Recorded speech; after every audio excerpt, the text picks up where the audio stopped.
அனைவருக்கும் வணக்கம். ஏற்கனவே ஒரு ஃபங்க்ஷன் இதுல காட்டிட்டாங்க. அந்த ஒரு ஃபங்க்ஷன் முடிஞ்சு போச்சு. இப்ப அது 2வது ஃபங்க்ஷன். 2வது படம் விழாவை நடத்துகிற இந்த நமது தேசிய தலைவர் குழுவுக்கு எனது மனமார்ந்த வாழ்த்துகள். இது ஃபங்க்ஷன் நம்பர் 2. இந்த மேடையில அமைந்திருக்கும் அனைத்து நல் உள்ளங்களுக்கும் எனது நன்றியும் வணக்கமும். தமிழ்நாடு திரைப்பட இயக்குனர் சங்கம் பெருமை கொள்கிறது. ஏன்னா எங்களுடைய இயக்குனர், எங்கள் துணைத் தலைவர் திரு அரவிந்தராஜ் அவர்கள் ஊமை விழிகள் அப்படிங்கிற ஒரு படத்தின் மூலமா ஒரு மிகப்பெரிய புரட்சியை ஏற்படுத்திய ஒரு இயக்குனர். ஏன்னா அவர் கூட நாங்கெல்லாம் அசிஸ்டண்டா இருந்தோம். அதனாலதான் நம்ம பொழப்பு இப்படி ஒரு ஒரு வழியா நம்மளுக்கும் ஒரு சான்ஸ் கிடைச்சது சைட்ல. ஸோ எங்களை எல்லாம் இயக்குனர்களாக வளர்த்து விட்ட அந்த திரைப்படத்தின் மாபெரும் இயக்குனர் திரு ஆர் அரவிந்தராஜ் அவர்கள் சாதாரணமான ஆள் அல்ல. அவங்க பெரியப்பா மிகப்பெரிய பாடலாசிரியர். கடவுள் என்னும் முதலாளி, கண்டெடுத்த தொழிலாளி, விவசாயி, அந்த பாட்டை எழுதினவர் அவர். ஒரு மிகப்பெரிய ஆளுமை மிக்க தமிழார்வம் கொண்ட, ஏன்னா அந்த சுதந்திர போராட்ட காலத்திலிருந்து அவங்கெல்லாம் அந்த குடும்பம் இருந்தது. ஸோ இந்த தேவரையாவுடைய படத்தை இயக்குவதற்கு முழு தகுதியும் உள்ள இயக்குனர் திரு ஆர் அரவிந்தராஜ். அவர் ரொம்ப ரொம்ப அன்பானவர், மென்மையானவர், ரொம்ப சாஃப்ட். அவர் கூட பழக பழக பேசிட்டே இருக்கணும்னு தோணும், அவ்வளவு அன்பானவர். ஏன்னா எனக்கு அவருக்கு நிறைய ரிலேஷன்ஷிப் இருக்கு. எனக்கு முதல் பேண்ட் ஷர்ட் எடுத்து கொடுத்தது சினிமாவில் அவர் தான். அது வரையில நான் பழைய பேண்ட்டையே மாத்தி மாத்தி போட்டிருப்பேன். உண்மையா சொல்றேன், இதெல்லாம் பொய் இல்லை. ஒருத்தர் சிறந்த மனிதராக, சிறந்த இயக்குனராக யார் ஒருத்தன் வரானா, தன்னோட சேர்ந்து கஷ்டப்பட்ட ஒருத்தனும் என்ன மாதிரி ஆகணும்னு யார் ஒருத்தன் நினைக்கிறானோ அவன் தான் மிகப்பெரிய இயக்குனர். அந்த வரிசையில எங்களுடைய குடும்பத்தின் மிகப்பெரிய இயக்குனர் ஆர் அரவிந்தராஜ் அவர்கள் இந்த படத்தை எவ்வளவு கஷ்டப்பட்டு, எனது அருமை தம்பி பஷீர் அவர்கள், அவர்தான் தயாரிப்பாளராக இதை ஆரம்பிச்சார் இந்த படத்தை. அவரும் படாத கரணம் போட்டு சொல்லிடுவேன். ஆனா உங்க லுக்க பார்த்தா கொஞ்சம் பயமா இருக்கு. அவ்வளவு பக்காவா அந்த வேஷத்துக்கு பொருத்தமான ஒரே ஆள் இந்த இந்தியாவிலேயே திரு பஷீர் அவர்களாகத்தான் இருக்கணும். ஏன்னா உண்மையிலுமே, ஆனா அந்த கதாபாத்திரத்தை பண்றாருன்னு சொன்ன உடனே அன்னையிலிருந்து அவர் புலால் ஒன்பதை நிறுத்தி விட்டார். உண்மையிலுமே அது ஒரு பெரிய விஷயம். இந்த படம் ரிலீஸ் வரை இன்னைக்கு வரையிலும் அதை கண்ட்ரோல் பண்ணிட்டே இருக்கிறோம். சீக்கிரம் ரிலீஸ் பண்ணிடணும், அப்பதான் நம்மளுக்கும் பிரியாணி கிடைக்கும். இல்ல அவ்வளவு ஒரு ஒரு டெடிகேஷன், அவ்வளவு டெடிகேஷனோட இந்த படத்தை ஆரம்பிச்சாரு. அப்பவே பிரம்மாண்டமாக ஆரம்பிக்கப்பட்ட திரைப்படம். அப்புறம் நடுவில் SSR தலைவர், நம்ம எனது நண்பர் சத்யா அவர்கள், அவர் வந்த கடைசியில் இது கொஞ்சம் சூடு பிடிச்சு படம் நிறைவடைந்து, ஒரு நண்பனுக்காக இன்னொரு நண்பன் தோல் கொடுக்குறாங்கன்னு சொல்றோமே, அதுதான் இது. அது சாதாரணமான தோல் அல்லங்க, ஒரு மிகப்பெரிய, அதாவது சரித்திரத்துல இது பொன் எழுத்துக்களால் பொறிக்கப்படுகிற ஒரு திரைப்படம் இது. உண்மையாவே சொல்றேன், நான் சாதாரணமா யாராலையும் எடுக்க முடியாது. ஏன்னா அவ்வளவு ஸ்ட்ரெஸ்ஃபுல்லா இருக்கும். கொஞ்சம் கரணம் தப்புனா மரணம்ன்ற மாதிரி. கூடவே ஒரு ஆராய்ச்சியாளர் அண்ணன், யாருங்க, எங்க அவரு தம்பி அண்ணன், அவரு செட்லயே நின்று இருப்பாரு. இல்லைங்க இப்படி இது தப்புங்க அப்படிம்பாரு. அவரை வச்சுக்கிட்டு இவரை கண்ட்ரோல் பண்றது பெரிய டென்ஷனா போச்சு அவங்களுக்கு. என்ன தேவரையா அப்படியெல்லாம் பண்ண மாட்டாரும்பாரு ஒண்ணு. ஸோ ஆக கண்ணுல எண்ணெய் ஊத்திட்டு இல்லை, கண்ணுல எண்ணெய் ஊத்திட்டு இது கரெக்டா போய் சேரணும். சரியான தேவரையாவை பற்றியான கண்ணோட்டத்தை, சரியான கண்ணோட்டத்தை மக்களுக்கு கொண்டு போய் சேர்க்க வேண்டும் என்பதற்காக படைக்கப்பட்ட ஒரு படைப்பு தான் இந்த தேசிய தலைவர். நிறைய சொல்றாங்க தேவரையான ஜாதி தலைவரே கிடையாது. தேவருக்கும் ஜாதிக்கும் சம்பந்தமே இல்லை அப்படின்னு இந்த படம் சொல்லும். நான் பல பஞ்சாயத்து பண்ணியிருக்கேன் நம்ம படங்கள்ல. ஆக மட்டும் 18 பட்டின்னா ஆர்வி உதயகுமார் எவனு நினைக்காம இருக்க முடியாது. ஏன்னா கோகுலேந்திரா மேடம் உங்களையும் சேர்த்து சொல்லு, நம்ம படங்கள்ல ஏன்னா எங்க கட்சியில மிக முக்கிய பொறுப்புல இருக்கிறவங்க கௌதமி அம்மா அவர்களோட என்னுடைய அன்பு சகோதரி அவங்க கௌதமி என்னுடைய படத்துல 2வது படத்திலேயே ஹீரோயினா நடிச்சாங்க. சிவாஜி சார் சத்யராஜ் சார் நடிச்ச புதிய வானம் படத்துல. அது மட்டும் இல்ல, நான் எதுக்கு சொல்ல வரேன்னா, இது ஒரு நம்ம எல்லாம் படம் எடுத்துருவோம். ஒரு மாமன் மச்சான் கதை, அண்ணன் தங்கச்சி கதை, மாமன் பொண்ணை லவ் பண்ற கதையில். இதெல்லாம் அப்படியெல்லாம் பண்ணவே முடியாது. நான் கூட பயந்தேன், அரவிந்த் இது கொஞ்சம் பார்த்துக்கணும், ஜாக்கிரதையா பண்ணுங்க அப்படின்னா. 2.5 வருஷம் 3 வருஷம் இருக்கும். 2.5 வருஷம் இருக்கும். 3 வருஷம் ஆச்சு. அந்த 3 வருஷம் ஏவிஎம் கார்டன் பெருசா இருந்தப்ப ஆரம்பிச்சது. அதுல பில்டிங் வந்து ஆஸ்பத்திரி ஆகி போச்சு. என்ன அவ்வளவு நாள் எடுத்திருக்காங்க. எதுக்குன்னா அந்த ஆத்தென்டிகேஷன் அந்த நாட்கள்ல அந்த காலகட்டத்துக்கு கொண்டு போய் ஒரு காட்சி அமைக்கிறதுக்கு செட் ஆகட்டும், மற்ற வடிவமைப்புகளால் அதிகம் செலவும் பண்ண முடியாது. ஏன்னா தயாரிப்பாளர் புதுசு, அவருக்கு எதுவுமே தெரியாது. எதுக்குங்க அவ்வளவு செலவும் பாரு, அவர் இருக்காரு பயங்கர கஞ்சன், அவரு காசே நிறைய பேர்த்துக்கு கொடுக்கல. அதனால அவர் என்ன சொல்றாரு, எங்களுக்கு காசே கேட்காம எல்லாம் பண்ணாங்க அப்படின்றாரு. ஏன்னா நீங்க எடுத்தது தேசிய தலைவரோட படம், யாருங்க காசு கேட்பா? அவங்க கிட்ட சண்டை போடுவாங்களா என்ன? எல்லாரும் வந்து நடிச்சிருப்பாங்க, தமிழ் இண்டஸ்ட்ரியே வந்து நடிச்சிருக்கும். ஏன்னா சினிமாவை நேசிக்கிற ஒவ்வொருத்தரும் கலைஞர்களுக்கும் இந்த படம் அது இவர் அந்த கெட்டப்ல பார்த்ததுல இருந்தே நான் ஆடி போயிட்டேன். ஓ இது ஏதோ பெரிய லெவல்ல இது வரப்போகுதுன்னு. அந்த பயத்திலேயே தான் அரவிந்தராஜ் சார் வந்து உண்மையிலுமே அவரு நைட்டெல்லாம் தூங்கி இருக்க மாட்டாரு. கடைசியில எவனாச்சும் முதல்ல கல்லடி அவருக்கு தான் விடும், ஏதாச்சும் தப்பு பண்ணா. கரெக்டா?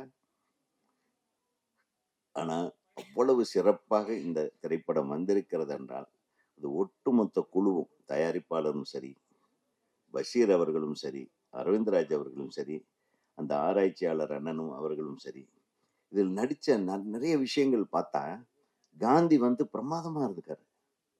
Hats off. அது காந்தி யாரு நடிச்சாங்கன்னு தெரியல. யாரு? சூப்பர், ஒரு கைத்தட்டு. நீங்க பாத்தீங்க இல்லையா, நேரு ஆகட்டும் காந்தி ஆகட்டும் எல்லாம் வந்து எக்ஸ்ட்ராடனரியா இருந்தது. இவரு சுபாஷ் சந்திர போஸ் அப்படியே இருக்கான் பார்த்தாலும். நான் பயந்துட்டேன், என்ன அந்த ஃபேமிலியில இருந்து ஏதோ அந்த ஜீன் தானோன்னு. இருக்கலாம். வாழ்த்துகள் வாழ்த்துகள். ஏன்னா இதுல எதுவுமே எந்த ஆத்தென்டிகேஷனும் மாறல, எல்லாமே அமைப்பா இருந்தது. அது அவருடைய மறைவு, அவருடைய பூத உடல் புதைக்கப்படுகிற காட்சி வந்து உண்மையிலுமே அது முழு படமும் பார்த்து அந்த காட்சிக்கு பார்த்தீங்கன்னா நீங்க எல்லாம் அழுதுருவீங்க, எல்லாரும் அழுதுருவீங்க. ஸோ சாதாரண தலைவர் அல்ல. அன்னைக்கே நேதாஜி சுபாஷ் சந்திர போஸோட போயிட்டு அந்த ட்ரெஸ்ஸை போட்டுட்டு நின்ன ஒரே தமிழன் அவர் தான். இந்த இந்தியாவுக்காக மாற்று வழியையும் சிந்தித்தவர். அதனாலதான் சொல்றேன், அவருடைய வரலாறு நிறைய மறைக்கப்பட்டதுக்கு காரணம் அதுவாக கூட இருக்கலாம். மிக முக்கியமான காரணம். ஒரு சாதிக்குள் அவர் அடங்காதவர் என்பதை இந்த திரைப்படத்தின் மூலமாக அனைவரும் தெரிந்து கொள்ளப் போகிறார்கள். இந்த திரைப்படத்தை வாழ்த்த வந்திருக்கும் அனைவருக்கும் எனது மனமார்ந்த நன்றிகள். தானண்ணா இருக்காங்க, தானண்ணன் தான் பிரமாதமா சொன்னாரு இளையராஜா அவர்களுக்கு. கட்டணை தூறு மணற்கேணி அதை சொல்லி மாட்டிட்டாரு அவர்கிட்ட. அவர்கிட்ட நம்ம பேசும்போதே ஜாக்கிரதையா தான் திருக்குறளுக்கு வேற ஒரு மொழி இது சொல்லுவாரு, ஒரு கருத்துரை சொல்லுவாரு இளையராஜா சார். அதுக்கு சரியாக இருக்கும். ஆக எல்லாரும் வளர வளர அறிவும் வளர்கிறது, நம்மளும் வளரணும்.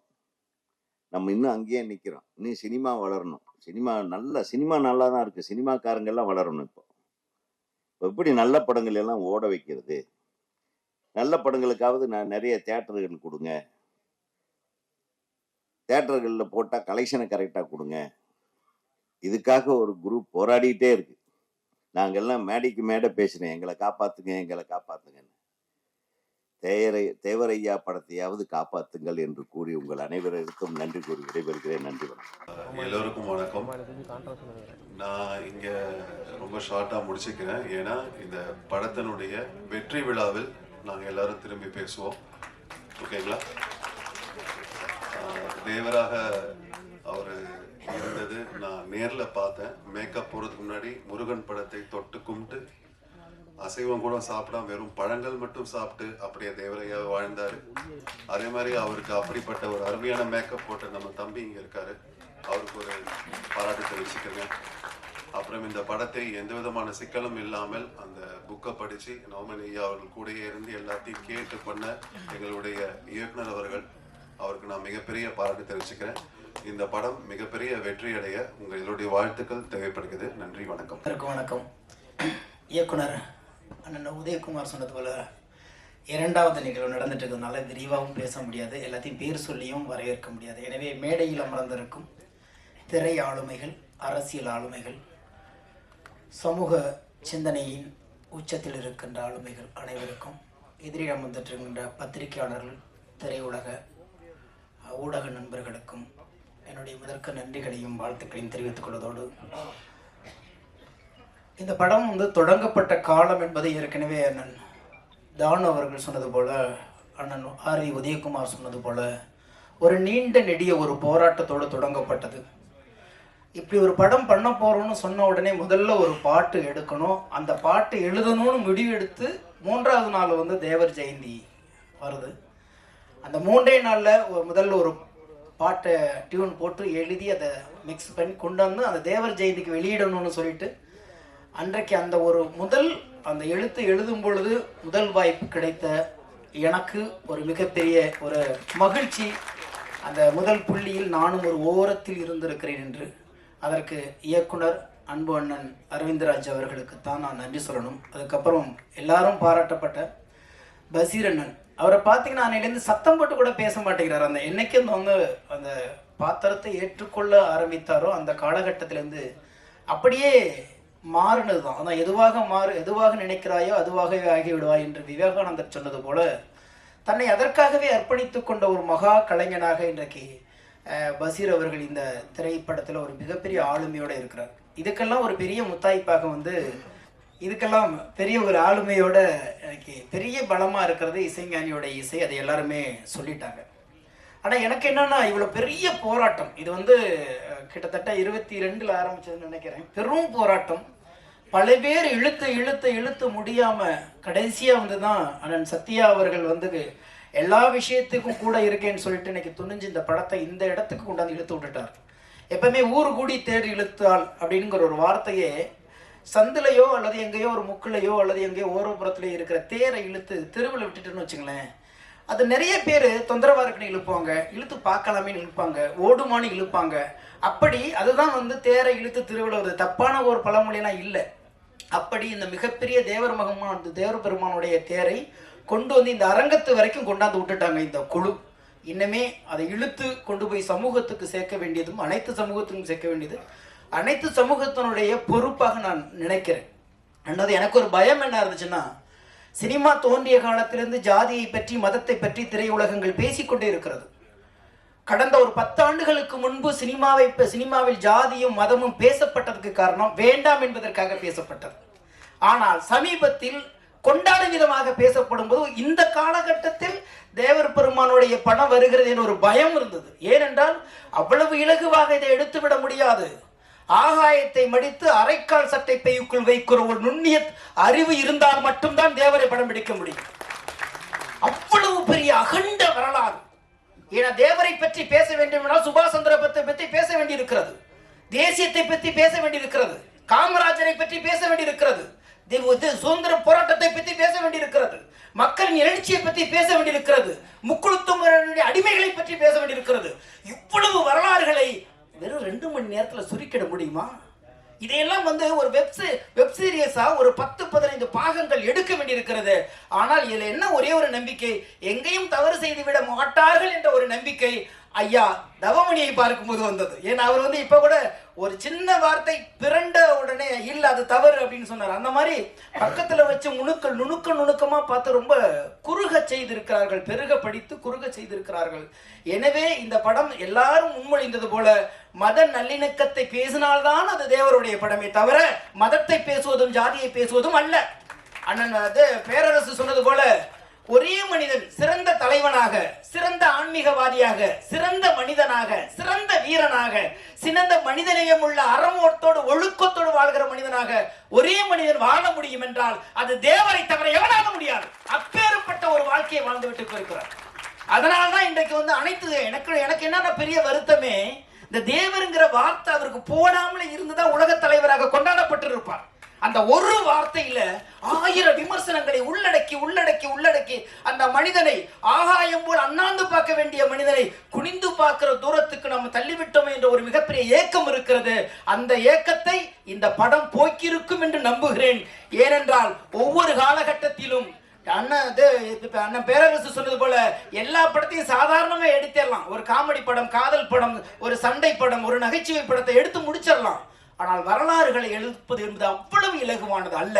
காரணம், எல்லா வரலாறும் எழுதப்படுகிற காலத்தையும் எழுதப்படுகிற மனநிலையும் பொறுத்துதான் உண்மை இருக்குமே தவிர வரலாறாக எழுதினதாக உலக வரலாறு இதுவரைக்கும் இல்லை. காரணம், ஒருத்தருடைய மனநிலை தான் எவ்வளவு சதவீதம் உண்மை, எவ்வளவு சதவீதம் கற்பனைங்கிறதை அந்த காலமும் களமும் மனநிலையும் நிர்ணயிக்கிறது. எனவே நல்ல வேளை எல்லா தேவர்களும் சேர்ந்து தேவர் பெருமானுடைய படம் எடுக்கலை என்பதில் எனக்கு மகிழ்ச்சி. காரணம், அதை கொண்டாடுகிற விதமாக ஏதோ ஒன்று சொல்லி போய் இன்னும் கெட்ட பேர் வந்து இன்னும் அவரை புறந்தள்ளுகிற தலைவராக ஒதுக்காமல் மனித குலத்துக்கான ஒரு தலைவனாக இருந்திருக்கிறார். மிகப்பெரிய மாமேதையாக இருந்திருக்கிறார், ஒரு ஆன்மீகவாதியாக இருந்திருக்கிறார், சித்தராக வாழ்ந்திருக்கிறார். அப்படி என்றால் என்ன சொல்றது போன இனி தலைவனாக வேண்டும் என்றால் இந்த தலைவரின் வரலாறை படித்தால் வரும் தலைமுறைகள் எப்படி ஒரு தலைமைத்துவம் இருக்க வேண்டும், எப்படி மக்களை அணுக வேண்டும், எப்படி நாட்டை நேசிக்க வேண்டும், எப்படி ஆன்மீகத்தை ஒழுக்கத்தோடு கடைபிடிக்க வேண்டும் என்பதை நிச்சயமாக இவருடைய வரலாறு சொல்லும். அதில் கொஞ்சமாவது இதில் சொல்லியிருப்பார்கள் என்ற நம்பிக்கையோடு விடைபெறுகிறேன். நன்றி, வணக்கம்.